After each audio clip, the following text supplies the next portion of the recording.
Taxes, huh? Just hearing the word makes most people sigh. It's one of those things we know is important, but we wish we didn't have to deal with. Ever. But here's the thing. Taxes weren't always what they are today. No paperwork, no income reports, no tax brackets. Just grain, chickens, labor, and sometimes your soul. Yeah, that's serious. Let's start from the very beginning, long before online forms and accountants with briefcases, back when most people couldn't read, and kings thought the earth was flat. There were taxes, not in the neat organized sense, but in a messy medieval sense. You see, back in Roman times, taxes were actually pretty well managed. They had scribes, registries, census records. If you owed something, they knew, and they came to get it. But when the Roman Empire collapsed, well, so did the tax system. It was like someone took all the ledgers, threw them into a bonfire, and said, "Good luck, everyone." So what happened? Different local rulers, warlords, bishops, barons, and sometimes just strong men with swords started collecting taxes however they wanted. No standards, no rules, just power. If you were a farmer, you might owe a portion of your wheat to the local lord, another to the church, and maybe a third to some armed bandits claiming to be protectors of the village. And if you didn't pay, well, let's just say your roof might mysteriously catch fire, or your sheep might wander off permanently. So, what exactly were people paying taxes for? In theory, taxes were meant to support things like roads, castles, armies, justice, the church, and sometimes even festivals and feasts. But in reality, you often paid just to avoid trouble, to keep your land, to keep your family safe, to keep breathing. And what did they pay with? Forget about coins. Most people never saw one. Taxes were paid in whatever you had. Grain eggs, firewood days of labor, livestock, and sometimes daughters. Yes, in some places, marriage tax was a thing. Also, don't think it was just the king demanding payments. Oh, no. There were many hands in the pot. The local noble, the bishop, the monastery down the road, the town guild, and the tax collector's cousin's friend who just showed up one day with a sword and a scroll if you were lucky. You only paid one or two groups. If you weren't, well, good luck eating this winter. And all of this was normal. To the average medieval peasant, taxes were as certain as death, and maybe even more annoying. They didn't question it, they didn't like it, but they lived with it. Until, of course, the taxes got too high, or the collectors got too greedy, or a new ruler came in with a bigger army. Then revolts happened. But we'll get to those. For now, let's keep it simple. The entire concept of tax in the Middle Ages wasn't about economics or percentages or national budgets. It was about survival. It was about obligation. It was about power. And, most importantly, it was about who had the right to take something from you and get away with it.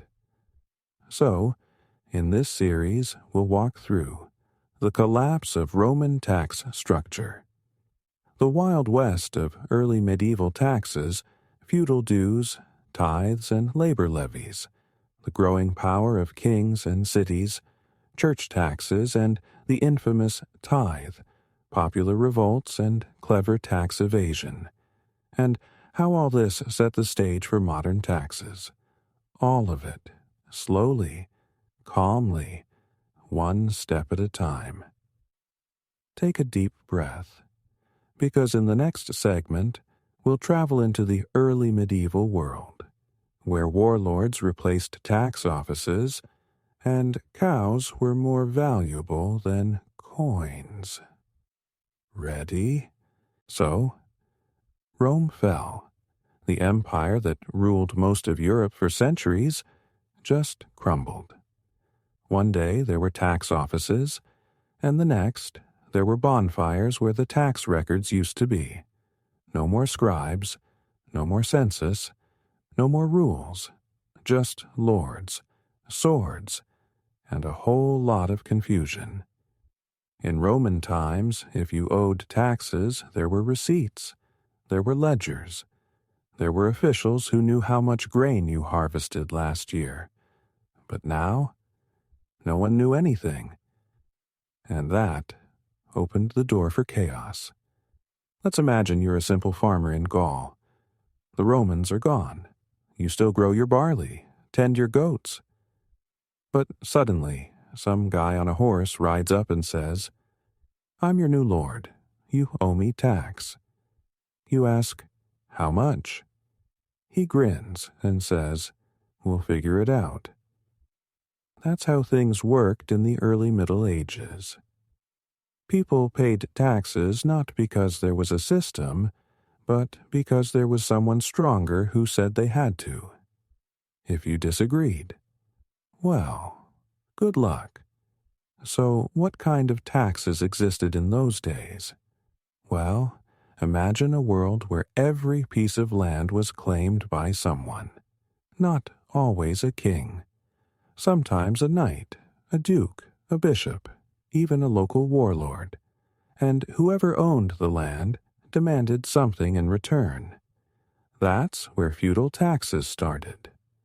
There were three main things peasants had to give. Labor. You had to work your lord's land for free, maybe 2 days a week. Goods. A portion of your harvest.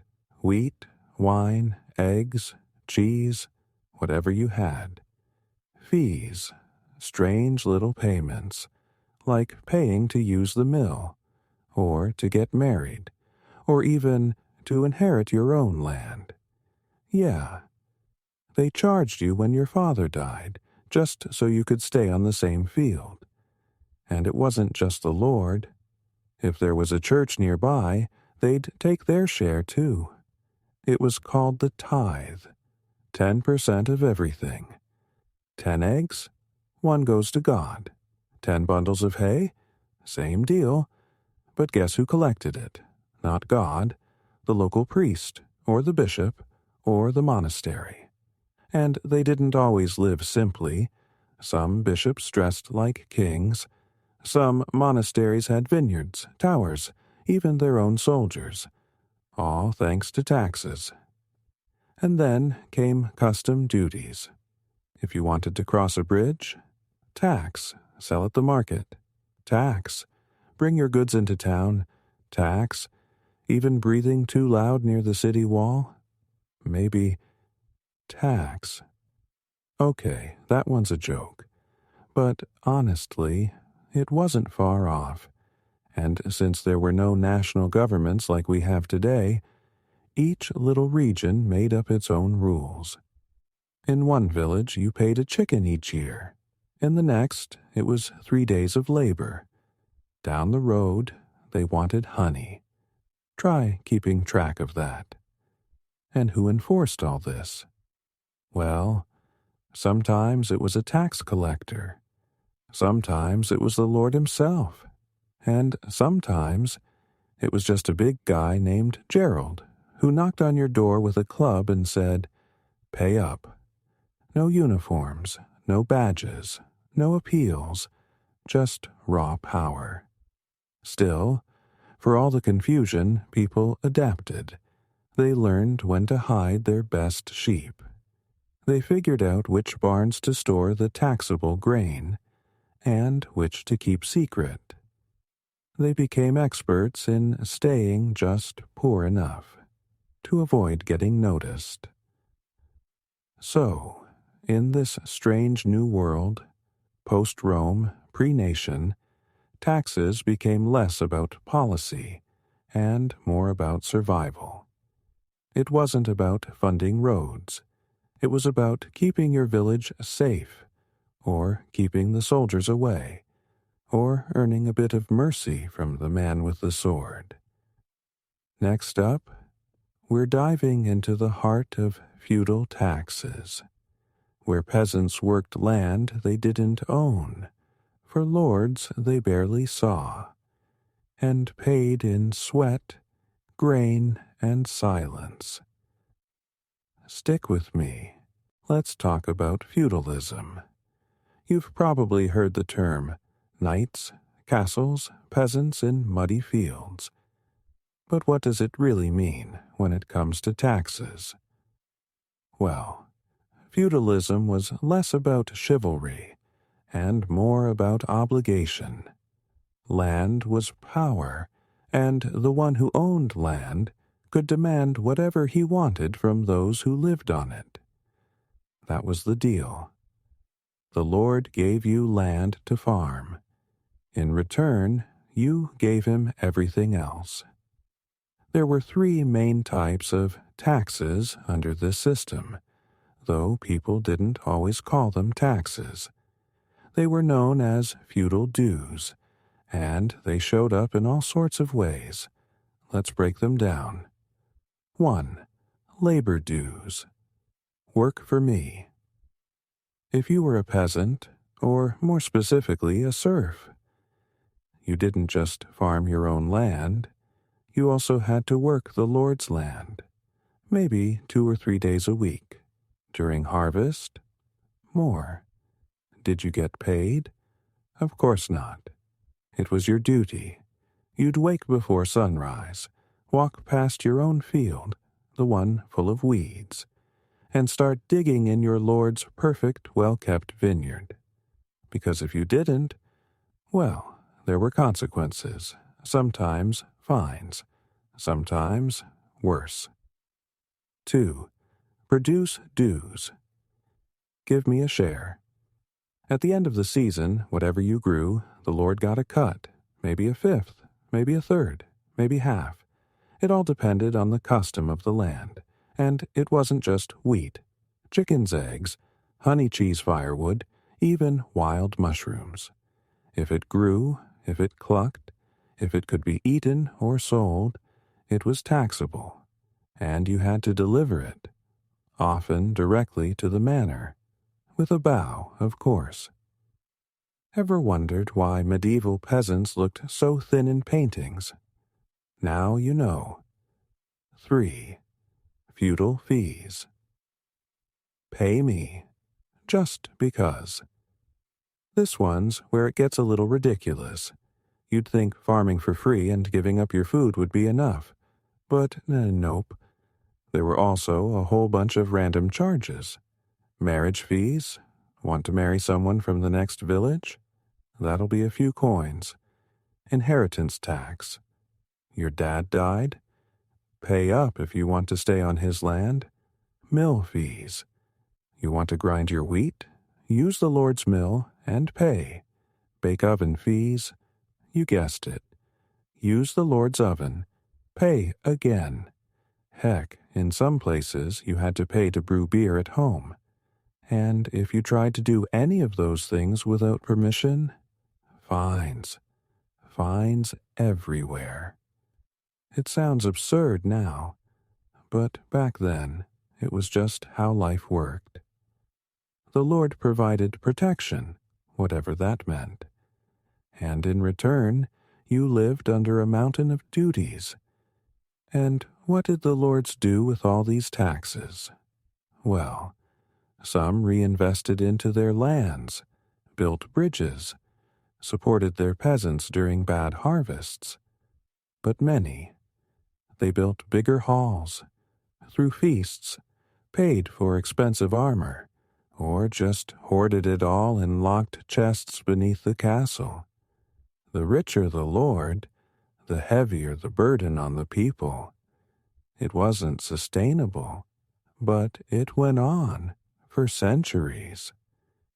Because what could a hungry farmer do against a man in a stone tower with 50 soldiers?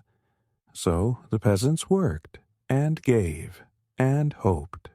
Hoped for a mild winter, a good harvest, and maybe, just maybe, a tax collector with a soft heart.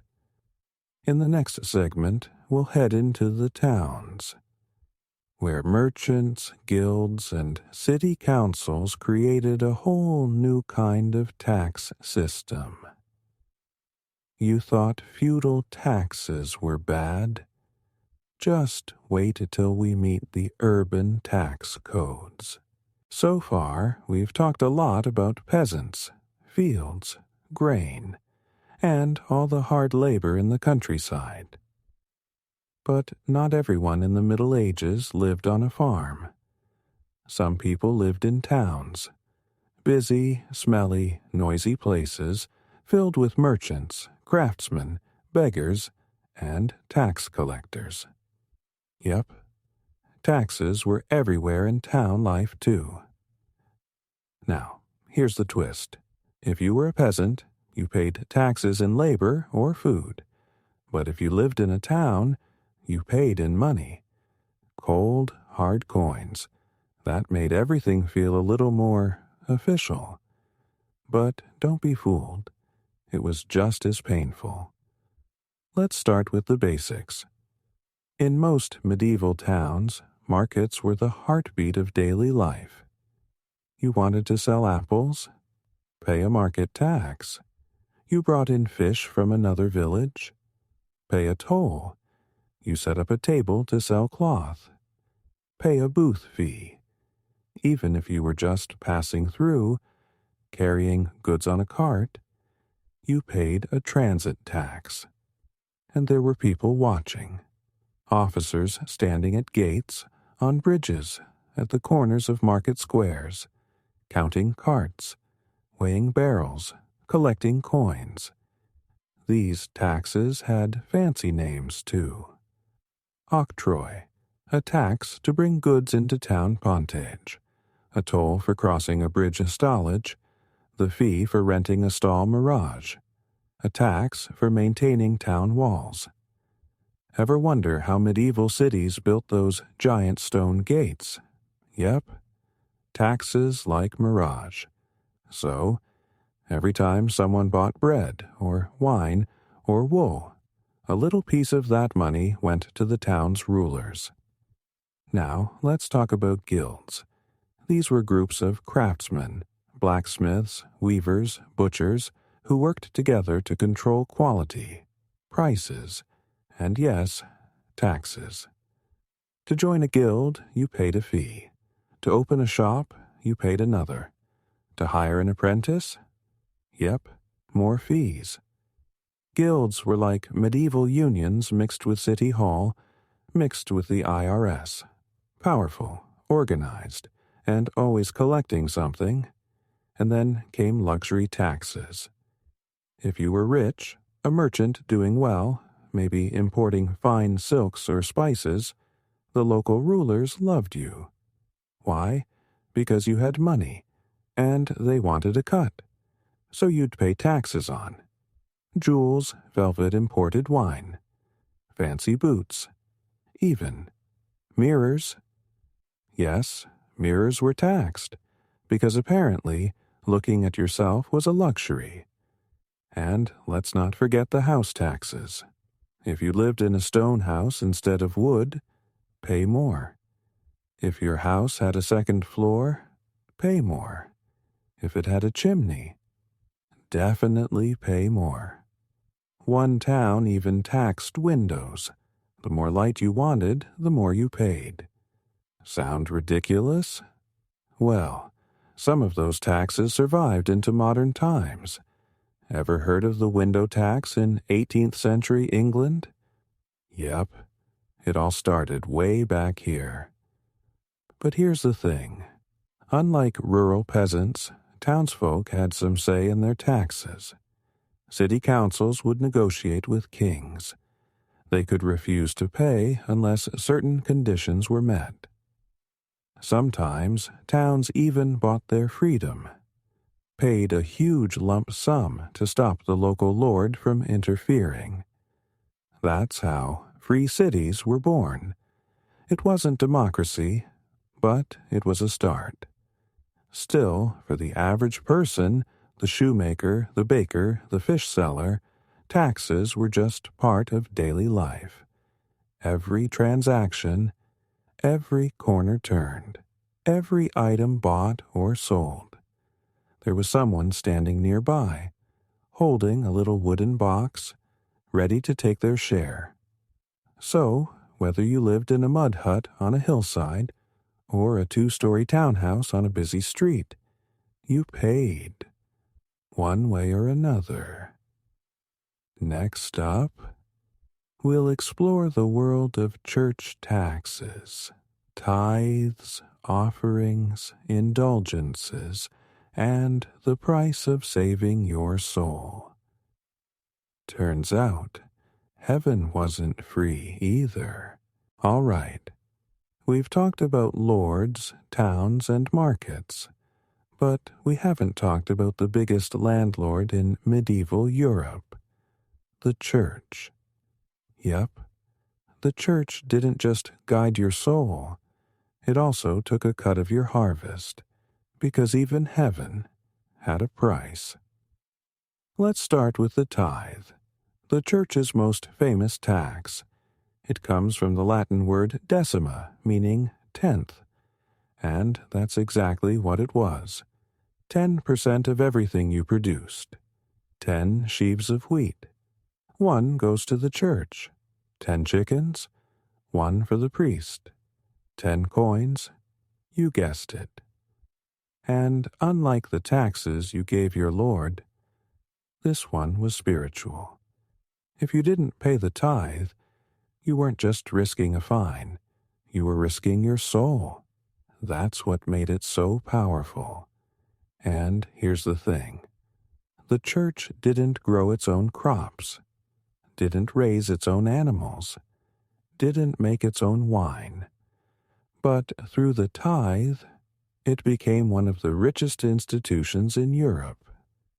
So, how was this collected? Well, each region had its own system. Sometimes you brought your tenth directly to the parish priest, sometimes to a monastery. In wealthier areas there were even tithe barns, big wooden buildings used to store all the goods. Imagine walking miles with your basket of onions, just to hand them over to a smiling monk in sandals. Some folks tried to cheat the system, hide a few chickens, lose a bag of barley on the way, claim the cows didn't produce milk that year. But the church had its ways. It kept lists, watched closely, and, let's not forget, the power of guilt. Nothing like a Sunday sermon about sinners who rob God, to remind everyone to pay up. Now, the tithe was just the beginning. There were fees for baptisms, fees for weddings, and, of course, fees for funerals. Even in death, you couldn't escape taxes. Want your loved one buried on holy ground? That'll be a few coins. Want extra prayers for their soul? More coins. And then came the big one. Indulgences. These were payments made to reduce the time your soul, or a loved one's soul, would spend in purgatory. Give enough money, and the church might shave a few years off your afterlife sentence. It sounds strange now, but back then it was deadly serious. People sold land, livestock, even family heirlooms, just to buy a bit of divine mercy. And let's not forget penance fines. Sin too much? Make a payment. There were even books, literal price lists, for sins. stealing, that's 3 coins. Adultery, 10 coins. Killing a man, well, depends who it was. It wasn't always about justice, it was about revenue. Of course, not all clergy were greedy. Many truly believed they were helping. They used the money for charity, for hospitals, for education. But others, well, they lived in comfort, wore fine robes, dined like nobles, all while the poor scraped together their last coins, just to avoid eternal damnation. And yet, people paid, because what's a few chickens compared to salvation? In the next segment, we shift from faith to force. Because when kings needed money for war, they invented all kinds of new taxes. Fast. Armies don't feed themselves. So far, we've talked about lords, towns, and the church. But what about the king? Ah, yes, the man with the biggest throne, the fanciest robes, and the deepest need for money. Because if there's one thing medieval kings loved, it was going to war. And war costs a lot. Let's say you're a medieval king. You've got a claim to a neighboring kingdom, or a grudge with a rebellious noble, or maybe you just woke up and decided, I want more land. Whatever the reason, you need soldiers, and armor, and food, and horses, and siege weapons, all of which cost money. Lots of it. Now, kings had some land of their own, called the royal domain. They'd collect rents, tolls, and harvests from there. But it was never enough, so they turned to their nobles, their towns, and eventually their people. Time to raise a tax, they'd say. And the people, they'd groan, loudly. There were many royal taxes, some clever, some ridiculous. One popular one was the scutage. Scutage comes from the Latin word scutum, meaning shield. Instead of going to war themselves, nobles could pay a fee, and the king would use that money to hire soldiers. Basically, don't want to fight? Fine, give me cash. Nice and neat. Then there was tallage, a tax on towns and peasants. No reason needed, just, the king needs money, pay up, and the people did, because saying no wasn't really an option. Kings also taxed trade. Imported wine, taxed. Wool exports, taxed. Even salt, that vital medieval ingredient, was taxed heavily. It made meals taste better, and governments richer.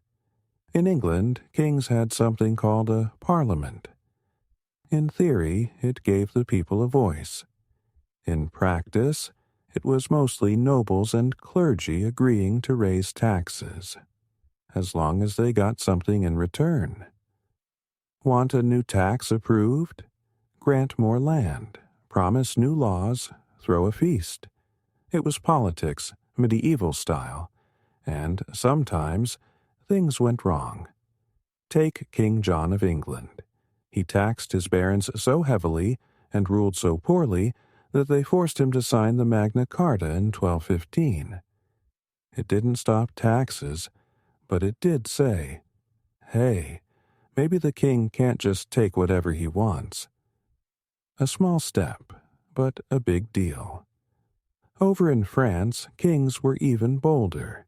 They created permanent taxes, like the taille, a tax on peasants, and the gabelle, a tax on salt.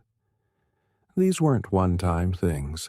They were annual, unavoidable, and wildly unpopular.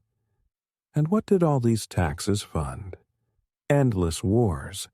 Castles and courts, lavish banquets, royal marriages, crusades across the sea. And sometimes just royal boredom. Because if a king wanted a golden bathtub, well, guess who paid for it? That's right, everyone else. Still, kings weren't all bad. Some used taxes to build roads, support hospitals, defend their borders. But the truth is, most people never saw those benefits. They just saw the taxman. And so, as the Middle Ages rolled on, people began to murmur, whispers of unfairness, rumblings of rebellion, and clever little tricks to avoid paying anything at all. Because when people are squeezed too hard, they push back. In our final segment, we'll explore those rebellions, the revolts, and the rise of a new idea that maybe, just maybe, the people should have a say in how they're taxed. Radical stuff. By the late Middle Ages, people had had enough. Taxes were everywhere. On land, on goods, on salt, on wool, on windows, even on staying alive. And for many, life was already hard. One bad harvest, one illness, one war, could mean ruin.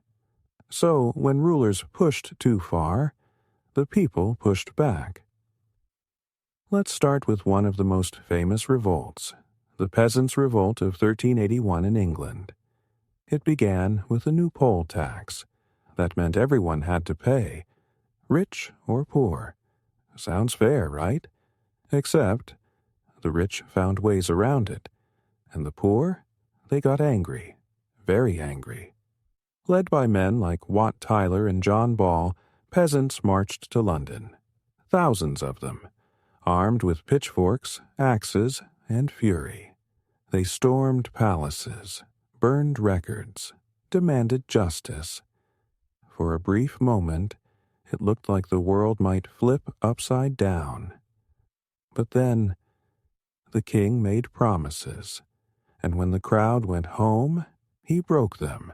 The leaders were killed, the revolt crushed. But something had changed. People had realized they could resist. And it wasn't just England. In France, there were jacqueries, violent peasant uprisings against nobles and taxes. In Germany, townspeople refused royal tolls. In Italy, merchants demanded fairer rules. Across Europe, common folk, once quiet and obedient, started asking hard questions. Why do we pay so much? Where does the money go? Who decides? Dangerous questions, but powerful ones. Over time, rulers realized they couldn't just take and take. They needed consent, or at least the illusion of it. That's when things started to shift. Kings began calling assemblies, inviting nobles, clergy, and sometimes even townsfolk to discuss taxes. Of course, it was still mostly theater, but it was a step, and in some places, like England, it led to something bigger.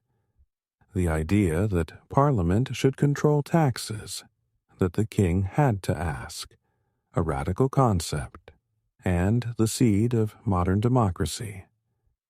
Meanwhile, clever towns found ways to negotiate. Okay, we'll pay the tax, but only if we get new roads. Sure, we'll give you coin, but then we want self-rule. And so, bit by bit, people chipped away at the old system. Now, let's be honest. Taxes didn't go away. They still haven't. But they changed. They became more standardized, more predictable, more tied to systems, not just swords. By the end of the Middle Ages, there were tax codes, receipts, courts, still unfair, often, still burdensome, yes, but no longer entirely lawless.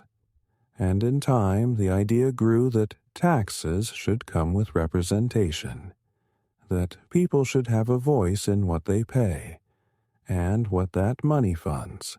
That idea would lead to revolutions, new nations, and constitutions written centuries later. So here we are now, centuries beyond the medieval world, still paying taxes, still grumbling about them, still trying to make sense of it all. But at least now, there's paperwork, and maybe, just maybe, a little more fairness. By now, you've seen just how many taxes medieval people had to deal with. But we're not done yet, because some of these taxes were just plain weird. Let's take a walk through the strangest, most bizarre taxes of the medieval world. Hold on to your hat, if you could afford one. Let's start with something simple. The beard tax, yes. There was a time when having a beard meant you had to pay more. The most famous version came later, under Tsar Peter the Great of Russia. But even before that, there were local lords in parts of Europe who taxed men for unshaven faces. Why? They said it made people look untidy.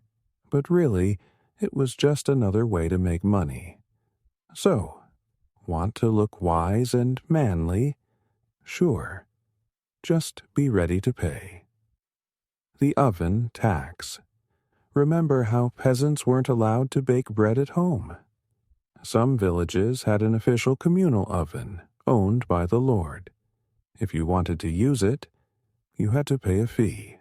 Try to bake in your own fireplace. Big fine.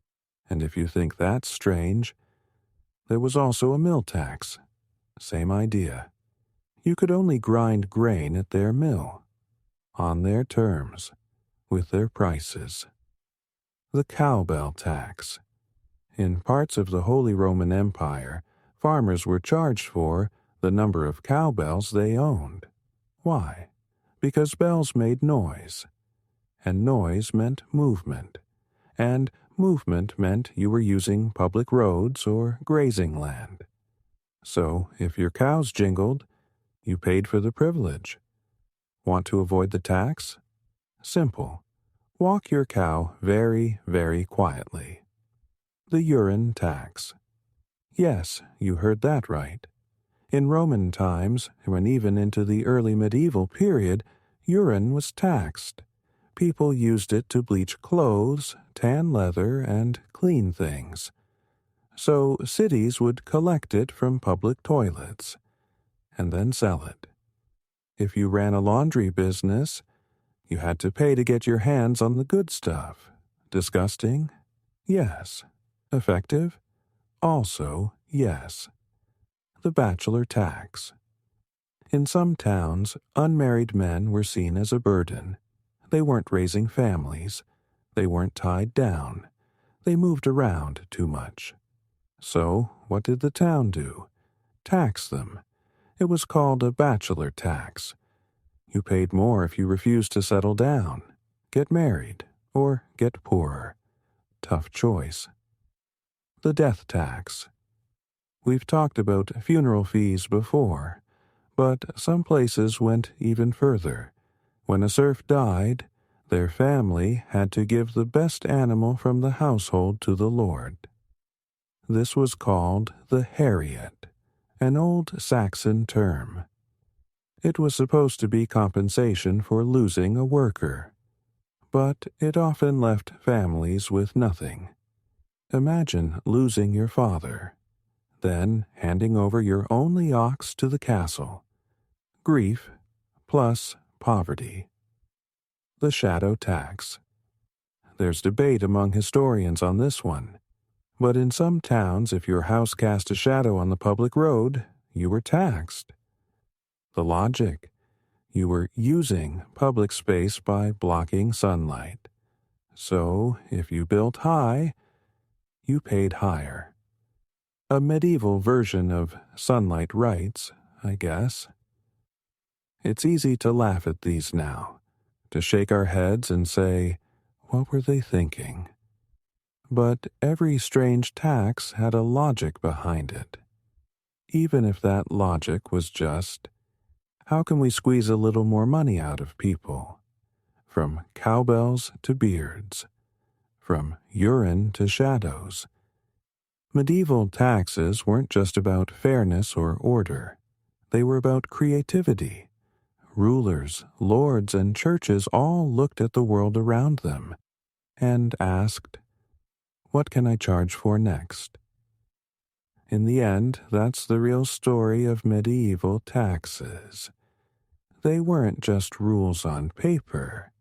They were the story of power, of control, of imagination, and survival. We've come a long way, from lords demanding chickens, to kings funding wars with wool tolls, to the church putting a price on the afterlife. It's been a ride. But here's the question. When did taxes start making sense? The truth is, it didn't happen all at once. Taxes didn't wake up one day and say, you know what, I'll be fair now. Nope. They changed slowly, bit by bit, as the world changed around them. One big reason? Money. As coins became more common, it got easier to measure value. No more guessing how much grain equals one goat, or what half a day of labor is worth. Money made taxes standardized. You could count it, weigh it, store it, and, more importantly, tax it. Another reason? Writing. Once more people learned to read and write. There were records, tax rolls, property lists, receipts. Now, if someone overcharged you, you had something to point to. Before that, it was just your word, against a knight with a sword. Not a great matchup. Then came the rise of nation-states. As kings became stronger, they started centralizing power. That meant fewer local tolls, fewer random village taxes, more national systems. Still flawed, still unfair, but a bit more predictable. And with nation-states came bureaucracy, paperwork, scribes, clerks in dusty rooms, people whose job was just to count stuff. It was boring, but it worked. Suddenly, taxes weren't based on who shouted loudest. They were written down, codified, filed again. Welcome to the slow birth of the modern tax system. Of course, this didn't mean people were happy. Nobody likes taxes. Not then. Not now. But the worst of the chaos, the endless overlapping dues, began to fade. And something else began to rise. The idea of fairness. In England, it was Parliament. In France, Estates General. Elsewhere, councils and city charters. People started saying, if we're going to pay, we should get something back. Roads, schools, bridges, protection, maybe even a voice. And that idea would ripple forward into the modern world. Think about it. Without taxes, you wouldn't have hospitals, libraries, firefighters, electricity grids, garbage collection. Even the road you drive on was likely built with tax money. Sure, it's not glamorous, but it's real, and it all traces back to that medieval peasant handing over a bag of onions to his lord because he had no choice. So, now, when you pay your taxes, take a breath, smile, maybe, and remember, you're part of a long, weird, frustrating tradition. A chain of people, from serfs to citizens, trying to balance what they give with what they get. And that That's history in action. Thank you for listening, and if you made it this far, you're officially a master of medieval taxation. Wear the title proudly. It's not easy, but hey, at least you don't have to pay a shadow tax. Thank you for sticking with this journey through the strange and fascinating world of medieval taxes. From Roman collapse, to feudal dues, to royal greed, to rebellion and reform. We've seen how taxes shaped history, and how people, no matter the century, always ask, why do I have to pay that?